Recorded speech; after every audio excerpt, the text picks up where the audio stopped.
Rider Pro. Good morning, everybody. Rough Rider guy here. She's a beautiful day here in Saskatchewan. Absolutely gorgeous day. Can't believe it. I think it's October 19th. Out here in my shirt sleeves. Hope it can last for a while longer. Well, the Rough Riders are back at camp after a week off. I call it camp, I guess it's just back to business. And they had a few changes going on with Fine taking the first team snaps. I don't know if the coach is playing jokes or what, but I sure hope that's a sign, a good sign that they're gonna actually start a backup. Coach was joking around at his interview. He was acting like a guy that's either on the way out or playing pranks. It's a must-win game, but even if we win it, Hamilton has to play Ottawa and give them a pretty good chance of beating them. Our chances of beating Calgary are pretty slim. The only good thing is Calgary's still fighting for a playoff. I mean, a home field advantage. So thinking, well, they're still 2 points behind BC. I don't know what their for and against is, though. That matters in a divisional thing, but not in when you go for a playoff spot in the East. The team from the West has to have more points than the team from the East. You can't be tied. Point differential don't mean a damn thing. Got all these supposed sports writers saying Cody, he deserves a chance, another chance. You know, sign him. You know, give him let him finish it off. I am more in the thinking of let's see what we got for next year. I'd have put those backups in a lot sooner than this, that's for sure. Would have been up to me, but I'm only an armchair coach. I don't get paid very much. I'm not sure that Fine or Dolegala are the answer, but if you don't try them, how are you going to know? You know, it's impossible. You know, I'm sure the offensive line, I know all the problems that have been happening up there, and it started right away with Clark being knocked out, so there's been all sorts of problems up front, but a quarterback can help that situation out immensely. The sports writers, they always say Cody has a good pass percentage, 70%. What do you expect him to get, 90, 100%? Yeah, I do. You know, I don't believe a lot in that stat anyway. There's a lot more stats that I believe in than those. You know, like that stat, Caleris is behind him, and so is Bethel Thompson, and even Rourke.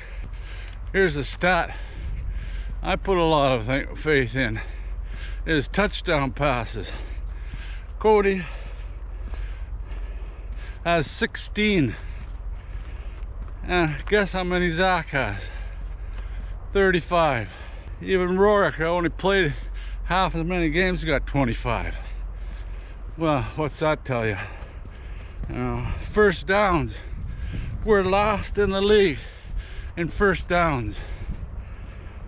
Average points, we're 7th in the league. Here's a really good one, second down conversions, we're last in the league, 40%.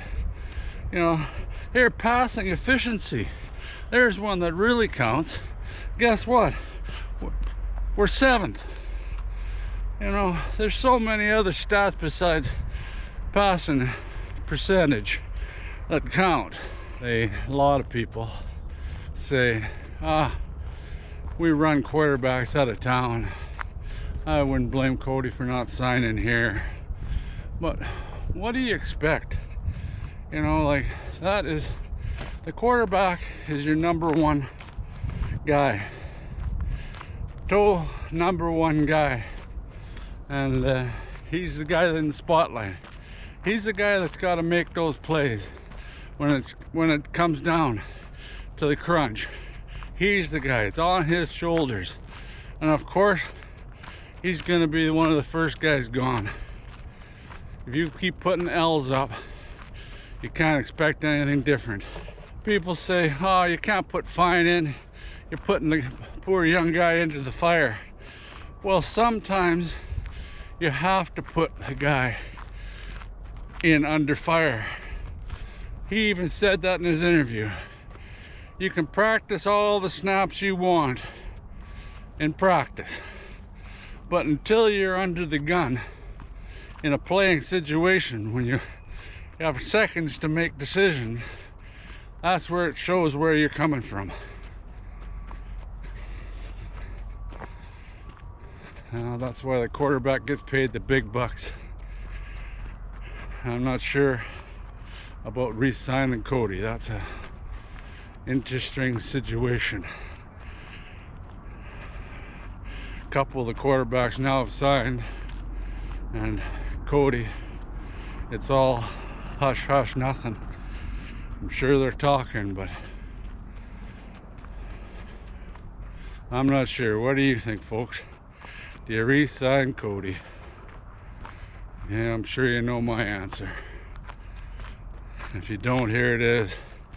I'd sign him, but with a pretty low contract with all incentives.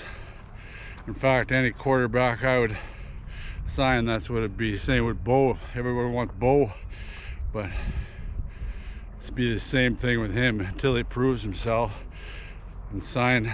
He's a free agent, so I wouldn't throw the bank at him, that's for sure. Just talked to another rider fan on the path here. He knows I'm a wild rider fan, crazy, will be forever. But he, the devoted Cody guy, told him I had to disagree. So many people, they just see one way. I understand that the offensive line is a lot to blame with it, and the receivers maybe not getting open. But my only point to all of this is, if you do not try your backups, how do you know what you have? It's a simple question, and you should try both of them. As far as I'm concerned, Cody should have the clipboard on the side and the other two get their reps in live action. You don't know. I asked him whether he'd be re-signing Cody. Had a long hesitation there, but I know I wouldn't, not unless there was real stipulations to it. He said maybe we'll get Vernon Adams or Bo Levi Mitchell. Again, I posed the question, before you even look at what you have, why did you bother having these guys in camp? Are they that useless that they're not even good for a backup? Nah, well, we'll see what happens in Mosaic there today. I sure hope Dicky was laughing and not serious about Cody being the starter, but to me, it seems he wants to live and die Cody. So with that last fan I just talked to, so you get what you wish for. Anyway, till next time, go Riders.